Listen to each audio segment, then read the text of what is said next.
YSR Congress party MLA Varaprasad, sitting MLA Bharatiya Janata పార్టీలో చేరారు. వరప్రసాద్ ఆయన అన్ని వైపులకి ప్రయత్నించారు. వైసీపీలో సీటు మళ్ళీ అడిగితే రాలేదు. అక్కడ ఆయన ప్రధానమైనటువంటి అంశం ఏంటి, గూడూరు ఎమ్మెల్యే తిరుపతి జిల్లా, ఆయనకి అక్కడ ఇవ్వలేదు పార్టీ. ఆ తర్వాత చూసుకుంటే తెలుగుదేశానికి ప్రయత్నించారు. గూడూరు కానీ సత్యవేడి కానీ అదేమని చెప్పి వాళ్ళు ఇవ్వలేదు. జనసేనకు ప్రయత్నించారు, వాళ్ళు ఇవ్వలేదు.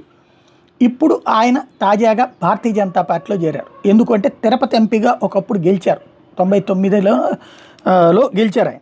2000 అప్పట్లో 99లో గెలిచినటువంటి ఆయన ఇప్పుడు ఆయనకి తిరుపతి లోక్సభ స్థానం నుంచి 2014లో ఎన్నికల్లో తిరుపతి లోక్సభ స్థానం నుంచి విజయం సాధించారు. 2019లో గూడూరు నుంచి గెలుపొందారు వరప్రసాద్.